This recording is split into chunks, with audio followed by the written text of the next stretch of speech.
আমরা যদি ওই যে পুডিংটা, আপনারা তো অনেকে পুডিং বানান, কিন্তু ওটা খেয়ে দেখতে হবে এটা আসল সুস্বাদু কিনা। ঠিক তেমনি ভাবে আমাদের এগুলো বাস্তবায়িত হলে বুঝবো এগুলো সার্থক। এতদিনের প্রচেষ্টা, এত এত সময় শ্রম দেওয়া, এগুলো বাস্তবায়িত হলেই কিন্তু সার্থকতা অর্জিত হবে। তো এগুলো বাস্তবায়নের ব্যাপারে অনেকের কিন্তু করণীয় আছে। আমরা শুধু মনে করি শুধু ওই যে সরকারের কিংবা ঐক্যবদ্ধ কমিশনের করণীয় আছে, অনেকেরই করণীয় আছে। অবশ্যই সরকারের করণীয় আছে। সরকার অনেকগুলো সুপারিশ বাস্তবায়ন করতে পারে, অনেকগুলো ঐক্যবদ্ধ বিষয় বাস্তবায়ন করতে পারে অধ্যাদেশের মাধ্যমে কিংবা নির্বাহী আদেশের মাধ্যমে। ঐক্যবদ্ধ কমিশন অবশ্য উনি যেটা বলেছেন যে আমরা ঘটকের ভূমিকা পালন করতে পারি, আমরা সহায়কের ভূমিকা পালন করতে পারি, এবং এই ভূমিকা আমরা পালন করবো যতক্ষণ পর্যন্ত তৈরি সেই ঘাটে না উঠে আমরা এটা অব্যাহত রাখবো। তবে রাজনৈতিক দলগুলোরও রাজনৈতিক দলের নির্বাচন কমিশনেরও গুরুত্বপূর্ণ ভূমিকা আছে এবং অন্যান্য সরকারি প্রতিষ্ঠানগুলোর গুরুত্বপূর্ণ ভূমিকা আছে। সবচেয়ে এই আগামী নির্বাচনের সামনে রেখে নির্বাচন কমিশনের বিশেষ ভূমিকা আছে। তো আমরা অনেকগুলো সংস্কার প্রস্তাব উত্থাপন করেছি নির্বাচন ব্যবস্থাকে পরিচালিত করার ব্যাপারে। তো নির্বাচন কমিশন এগুলো বাস্তবায়নের উদ্যোগ নিচ্ছে। তো এখন আমি আশা করি আমরা যে সকল প্রস্তাবগুলো দিয়েছি, যে সকল সুপারিশগুলো দিয়েছি, এগুলো পুরোপুরি বাস্তবায়নের তারা উদ্যোগ নেবে। আর যদি পুরোপুরি বাস্তবায়িত না করতে পারে, কেন এগুলো করছে না কিংবা করা সঠিক হবে না, এগুলো যেন আমরা জানতে পারি। এটা গুরুত্বপূর্ণ, কারণ কমিশনে করা হয়েছে যাতে যে নির্বাচনী ব্যবস্থা পরিবর্তন আনা যায়। আমূল পরিবর্তন হবে কিনা জানি না, অন্তত গুরুত্বপূর্ণ পরিবর্তন আনা যায়। তাই এগুলো বাস্তবায়িত হওয়া দরকার।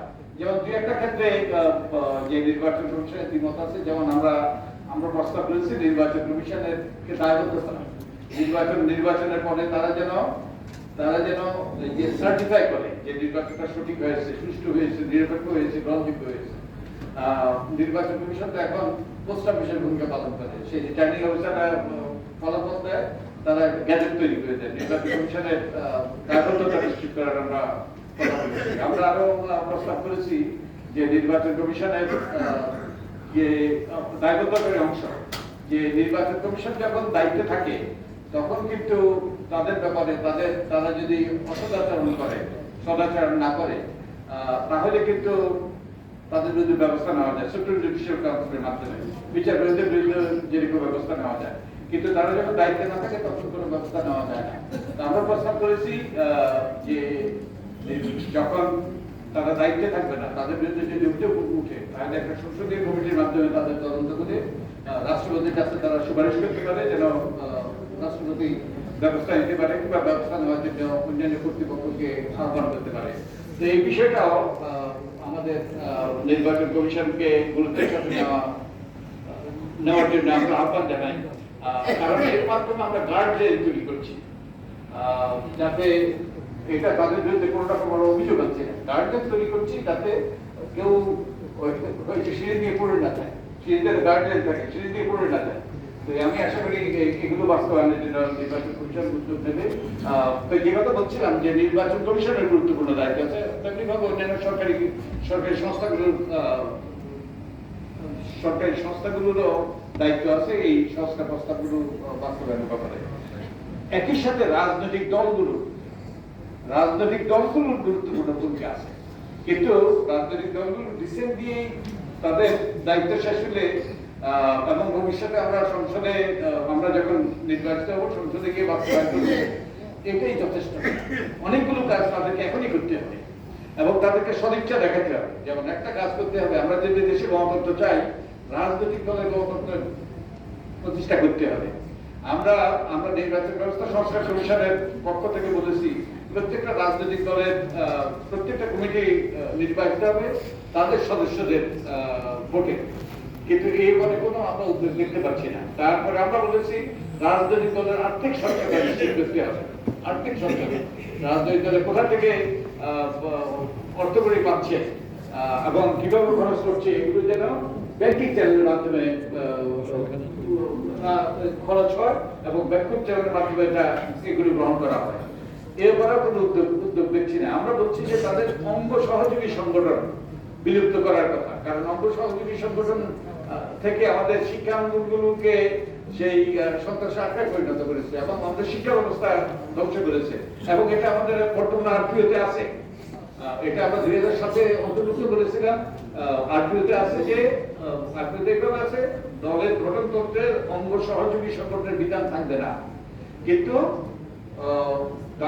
দলগুলি যেটা করেছে ওই তাদের গঠনতন্ত্র থেকে এটা বাদ দিয়েছে, কিন্তু ওই সংগঠনগুলো একই কাজ করছে ভাতৃপ্রতিম সংগঠনের নামে। যদিও আকাঙ্ক্ষা ছিল এই সকল প্রতিষ্ঠানগুলো, এই সকল অঙ্গ সহযোগী সংগঠনগুলো বিলুপ্ত করা। তো এই রাজনৈতিক দলগুলো এটা করতে হবে। আরো আমরা প্রস্তাব করেছি যে ভবিষ্যতে যখন নির্বাচন হবে তখন রাজনৈতিক দলগুলো তাদের সদস্যদের মতামতের ভিত্তিতে মনোনয়ন দেবে। তাদের সদস্যরাই প্যানেল তৈরি করবে, সেই প্যানেল থেকে কেন্দ্রীয় মনোনয়ন বোর্ড মনোনয়ন দেবে। তো রাজনৈতিক দলগুলোর এখন চর্চার সময় এসেছে। কিছু পরে চর্চা করতে হবে, কিছু এখনই চর্চা করতে হবে, শুরু করতে হবে। আমরা সবাই যদি আমাদের করণীয় করি তাহলে কিন্তু এগুলোর অধিকাংশ সবগুলো না হলে অনেকগুলো বাস্তবায়িত হওয়ার পর সুগম হবে। আর এই সংস্কারের পক্ষে জনমত আছে সুস্পষ্ট হবে। আমরা যে জরিপটা করেছি, আমরা যে জরিপটা করেছি এতে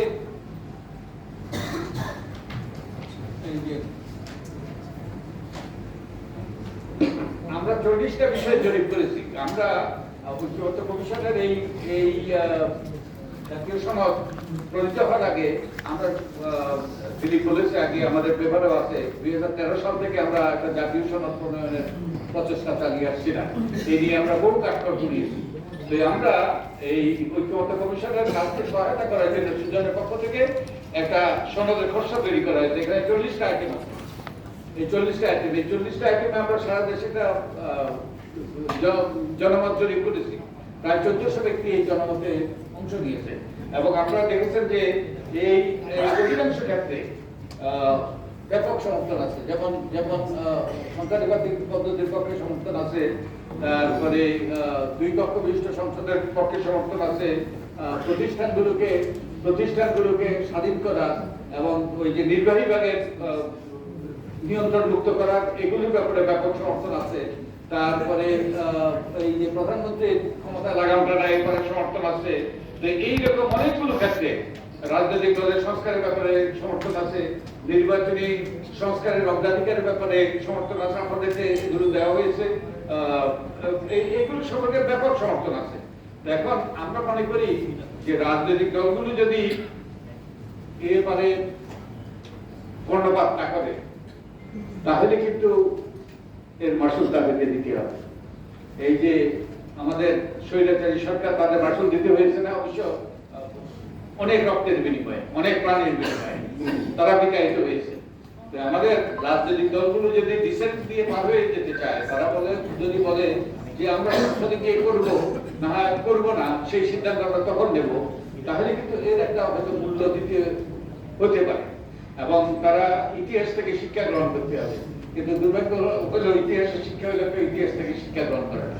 আর তাদেরকে বুঝতে হবে যে যেই পথে শেখ হাসিনা স্বৈরাচার হয়েছে, যে পদ্ধতি, প্রতিষ্ঠান এবং প্রক্রিয়া, যে আইনি কাঠামো, যেগুলোর উপর ভিত্তি করে শেখ হাসিনা স্বৈরাচারে পরিণত হয়েছে, দানবে পরিণত হয়েছে, সেই পথ ধরে আমাদের যারা ক্ষমতা যাবে তারাও যদি আবার অগ্রসর হয়, তারাও দানবে পরিণত হবে, এবং সেই পুরানো পথ ধরে নতুন গন্তব্যে পৌঁছে যাবে না। তাই আমি মনে করি আমাদের রাজনৈতিক দলগুলো এর থেকে শিক্ষা গ্রহণ করবে। তো আমরা আমাদের এই যে এখানে অনেক গুরুত্বপূর্ণ কথা বলেছে, আমাদের একটা সাংবিধানিক কাঠামোতে সবচেয়ে গুরুত্বপূর্ণ হলো মৌলিক অধিকার। এই মৌলিক অধিকার আমরা যে আদিম যুগে আমরা কিন্তু মানুষ সেই স্বাধীনভাবে বাস করেছে, কিন্তু তখন হানাহানি মারামারি হইতো, সেটার থেকে উত্তরণ ঘটানোর জন্য রাষ্ট্রের সৃষ্টি হয় এবং মানুষ তাদের অনেকগুলো অধিকার তারা সারেন্ডার করে।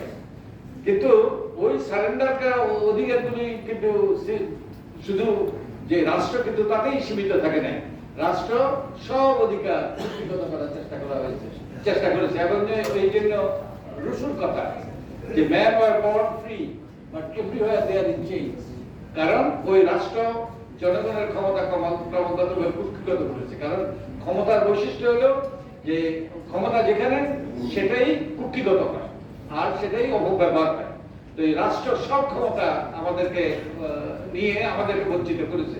তো এই একটা সাংবিধানিক কাঠামোর সবচেয়ে গুরুত্বপূর্ণ এই যে অগ্রাধিকার হওয়া উচিত নাগরিকের এই অধিকারগুলো, স্বাধীনতাগুলো আরো সম্প্রসারিত করা এবং সক্রিয় করা। আমরা এই নিয়ে জরিপ করেছি, সক্রিয় করা এবং এগুলোর পাহারা দেওয়ার জন্য কতগুলো প্রতিষ্ঠান করা হয়, এই যে অনেকগুলো প্রতিষ্ঠান, এবং ক্ষমতার ভারসাম্য সৃষ্টি করা হয় যাতে নাগরিকের অধিকার প্রতিষ্ঠিত হয়। তাই আমরা যেটা করার চেষ্টা করেছি, প্রতিষ্ঠানগুলোকে স্বাধীন করা এবং ক্ষমতার ভারসাম্য প্রতিষ্ঠা করার কতগুলো কাঠামোগত সংস্কার এবং কতগুলো প্রাতিষ্ঠানিক সংস্কার করার আমরা প্রস্তাব করেছি, আইনের সংস্কারের প্রস্তাব তো করেছি। এনিওয়ে, এই আমরা মুনির কথা দিয়ে আমি শেষ করবো যে আমরা এটা গ্লাস ফুল, অর্ধেক ফুল অর্ধেক এমটি, অর্ধেক পূর্ণ অর্ধেক খালি, দুটোই সত্য। এখন যে গ্লাসটা পরিপূর্ণ হবে কিনা তা নির্ভর করে অবশ্যই রাজনৈতিক দল, নির্বাচন কমিশন, সরকার। কিন্তু এখানে সবচেয়ে বড় ভূমিকা হলো এখানে আমরা যারা আছি তাদের নাগরিকের সবচেয়ে বড় ভূমিকা। কারণ ওই ওখানে বলা আছে সচেতন সংগঠিত সোচ্চার জনগোষ্ঠী গণতন্ত্রের রক্ষা কবচ। একজন আমেরিকান জুরিস্ট বলেছিলেন, Francis Frankfurter, no office in a land is more important than that of a citizen. একটা রাষ্ট্রের নাগরিকের চেয়ে গুরুত্বপূর্ণ পদে। তাই নাগরিকরা যেখানে সোচ্চার সংগঠিত এবং নাগরিকরা যেখানে কর্তব্যপরায়ণ ভূমিকা পালন করে, সেখানেই কিন্তু ওই যে কেউ যদি নাগরিকের কথা করে তাদেরকে তার মাসুল দিতে হয়, কনসিকুয়েন্স দিতে হয়। দুর্ভাগ্যবশত আমরা মাসুল দিয়েছি, রাজনীতিবিদরা মাসুল দিয়েছে, আমরা মাসুল দিয়েছি, কারণ আমরা মাসুল দিয়েছি আমাদের রক্ত দিয়ে, আমাদের ওই যে অনেক রকম আঘাত যেটা অনেকে আহত হয়েছে। আমরা বস্তুত আমরা একটা রক্তের উপর দাঁড়িয়ে আছি। আমাদের এই যে সনদটা যে রক্তস্নাত, আমি আশা করি আমাদের রাজনীতিবিদরা, আমাদের সম্মানিত রাজনীতিবিদরা এর প্রতি সম্মান প্রদর্শন করবেন। যারা আত্মত্যাগ করেছে তার প্রতি তাদের আত্মত্যাগ যেন বৃথা না যায় সে ব্যাপারে তারা প্রয়োজনীয় ব্যবস্থা নেবেন। এবং আমরা সকলেই আমাদের অবস্থান থেকে সোচ্চার হব এবং তারা যদি রাজনীতিবিদরা যদি এর প্রতি কর্ণপাত করে তাদেরকে মাসুল দিতে হবে এবং দুর্ভাগ্যের সাথে হয়তো আমাদেরকে নাগরিকদেরকে মাসুল দিতে হবে। আমরা আশা করি যে আবারও যেন আমাদেরকে মাসুল দিতে না হয়। অনেক ধন্যবাদ সবাইকে।